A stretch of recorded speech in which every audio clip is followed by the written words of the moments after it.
ഇത് മാസ് മോട്ടോഴ്സിൽ നിന്നാണ്. Honda Activa വണ്ടി സ്റ്റാർട്ടിങ് കംപ്ലൈൻ്റ് ആയിട്ട് നമ്മൾ പോയി എടുത്തു കൊണ്ടുവന്ന വണ്ടിയാണ്. സ്റ്റാർട്ടിങ് കംപ്ലൈൻറ്റിന് പുറമെ ജനറലായിട്ടൊരു ചെക്കപ്പും സർവീസും കൂടി ചെയ്യാൻ പറഞ്ഞിട്ടുണ്ട്. അതും പ്രകാരം നമ്മൾ വണ്ടി വർക്കിന് കയറ്റിയിട്ടുണ്ട്. സ്റ്റാർട്ടിങ് കംപ്ലൈൻറ്റ് കാണിക്കാനുണ്ടായ കാരണം എന്ന് പറഞ്ഞാൽ ഓൾറെഡി പ്ലഗ് ചെറിയൊരു ഷോർട്ടിങ് ഉണ്ട്. പക്ഷേ പ്ലഗിൻ്റെ മാത്രമല്ല കംപ്ലൈൻറ്റ്. കാരണം പ്ലഗ് വലിയ പഴക്കം ഇല്ലാത്ത പ്ലഗ്ഗാണ്. എന്നാൽ പോലും ചെറിയൊരു ഷോർട്ടേജ് കാണിക്കുന്നുണ്ട്. കളറ്, അതായത് ഇതിനകത്ത് പറഞ്ഞ സ്പാർക്കിങ്ങിൻ്റെ കളറിൽ വേരിയേഷൻ വരുന്നുണ്ട്.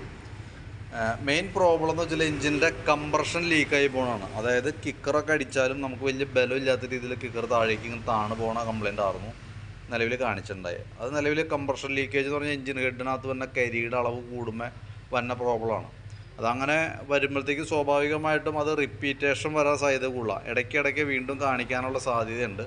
അതിൻ്റെ ഒരു പെർമനൻറ്റ് സൊല്യൂഷൻ എന്ന് പറഞ്ഞാൽ എഞ്ചിൻ ഹെഡിനകത്ത് അടിഞ്ഞു കൂടിയേക്കണ ആ കാർബൺ ക്ലീൻ ചെയ്ത് നീക്കം ചെയ്യാന്നുള്ളതാണ്. അത് അഴിച്ച് ചെയ്യേണ്ട കേസാണ്. അപ്പോൾ തൽക്കാലം നമ്മൾ ഇപ്പോൾ ജസ്റ്റ് കുറച്ച് എഞ്ചിൻ്റെ ആ ഫയറിംഗ് ചേമ്പറിലേക്ക് കുറച്ച് ഓയിൽ പമ്പ് ചെയ്ത് കംപ്രഷൻ റെഡിയാക്കിയിട്ട് വണ്ടി സ്റ്റാർട്ട് ചെയ്തു.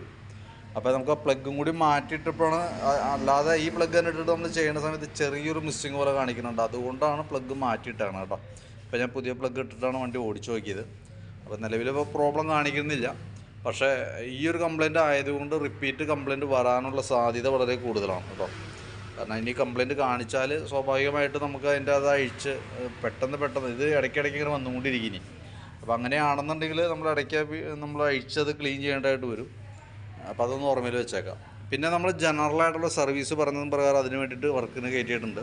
നമ്മളതിൻ്റെ ബാക്കും ബ്രേക്കിൻ്റെ ഭാഗം കൂടി നമ്മൾ അഴിച്ച് ചെക്ക് ചെയ്ത് വരുന്നുണ്ട്. അപ്പോൾ ബാക്ക് ബ്രേക്ക് ഇപ്പോൾ വീല് ഞാൻ അഴിച്ചിട്ടില്ല. കാരണം ഫ്രണ്ട് ബ്രേക്കിൻ്റെ ഭാഗം നമ്മൾ ഫ്രണ്ട് ബുഷ് ഗ്രീസിങ്ങിനൊക്കെ ആയിട്ട് അഴിച്ചേക്കണതുകൊണ്ടാണ്. അപ്പോൾ അത് കംപ്ലീറ്റ് ചെയ്തതിന് ശേഷം ബാക്ക് വീലും കൂടി അഴിക്കും. ബ്രേക്ക് ക്യാമൊക്കെ ഒന്ന് അഴിച്ച് ഗ്രീസ് ചെയ്ത് റീസെറ്റ് ചെയ്യും. ഏതായാലും ബ്രേക്ക് ലൈനർ നമുക്ക് അഡ്ജസ്റ്റ് ചെയ്യാനുണ്ട്. അതുകൊണ്ട് കൂടിയാണ് ഞാൻ ഫ്രണ്ട് വീൽ ഇപ്പോൾ അഴിച്ചേക്കണത്. ബാക്കിലത്തെ ടയറൊക്കെ അത്യാവശ്യം ഉപയോഗിക്കാനുണ്ട്. ബാക്ക് വീലിൻ്റെ ബെയറിങ്ങിൻ്റെ പ്ലേ ഒക്കെ ചെക്ക് ചെയ്തു, വേറെ കംപ്ലൈൻ്റ് ഒന്നുമില്ല. ഗിയർ ഓയിൽ ചെക്ക് ചെയ്തു, നല്ല വീല കിടക്കണേ. പിന്നെ അതേപോലെ തന്നെ എയർ ഫിൽറ്ററൊക്കെ നമ്മളൊന്ന് ക്ലീൻ ചെയ്യാൻ വേണ്ടി അഴിച്ചാൽ എയർ ഫിൽറ്ററൊക്കെ കിടക്കുന്നത് പുതിയ ഫിൽറ്ററാണ്, കമ്പനി ഫിൽറ്ററാണ്, ഒറിജിനൽ ഫിൽറ്റർ തന്നെ കിടക്കണേ. പിന്നെ ക്ലച്ച് ഗ്രീസിങ്ങിനായിട്ട് നമ്മൾ ആ ഭാഗം അഴിച്ചിട്ടുണ്ട്. ക്ലച്ച് ഗ്രീസിങ്ങിനായിട്ട് നമ്മൾ അഴിക്കുന്ന സമയത്ത് ഇവിടെ അതിൻ്റെ ഓയിൽ സീൽ ലീക്കായിട്ട് ഓയിൽ പുറത്തേക്ക് വന്നേക്കണമാണ് ഈ കാണുന്നത്. അപ്പോൾ നമുക്ക് നിലവിൽ ഫുള്ള് ക്ലച്ച് ക്ലീൻ ചെയ്തതിന് ശേഷം ഈ ഓയിൽ സീൽ മാറ്റി റീസെറ്റ് ചെയ്യണം. പിന്നെ കിക്കർ വീലൊക്കെ ഒന്ന് അഴിച്ച് ഗ്രീസ് ചെയ്തിടാം. പിന്നെ ബാക്കിയത്തെ പാർട്സുകളൊക്കെ ജസ്റ്റ് നമ്മൾ ചെക്ക് ചെയ്ത് വിടുന്നുണ്ട്. അത് variator body, boss drive, roller കാര്യങ്ങളൊക്കെ ചെക്ക് ചെയ്ത് വേറെ പറയത്തക്ക കംപ്ലയിൻ്റ് ഒന്നും പറയാനില്ല. തേമാനം ഉണ്ട്, പക്ഷേ ഒരു കംപ്ലയിൻറ്റ്സ് എന്ന് പറയാവുന്ന രീതിയിലുള്ള തേമാനമൊന്നും ആയില്ല. ബെൻഡെക്സ് ചെക്ക് ചെയ്ത് വർക്കിംഗ് ഒക്കെ ഓക്കെയാണ്.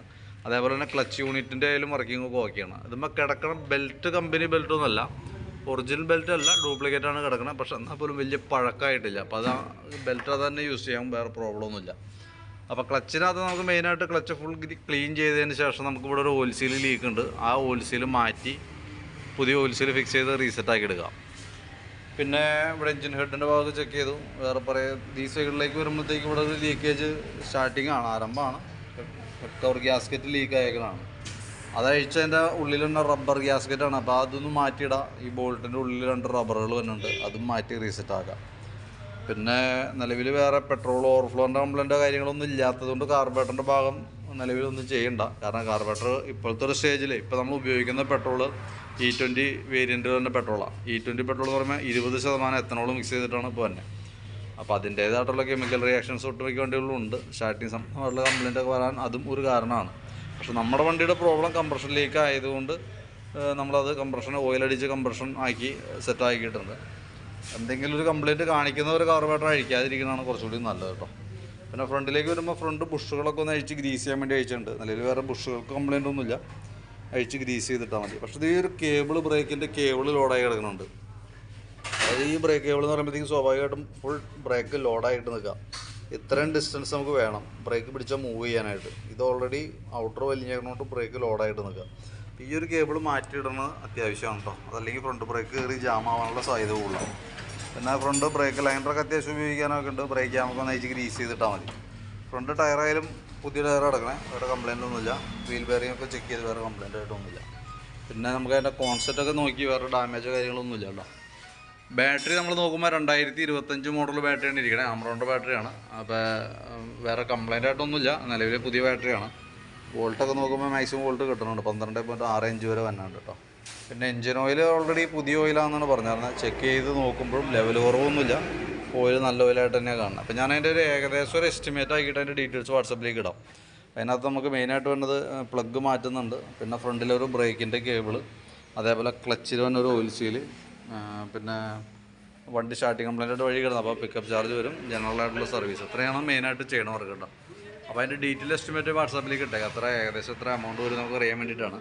അപ്പോൾ നോക്കിയിട്ടൊന്ന് റിപ്ലൈ ഇട്ടാൽ മതി.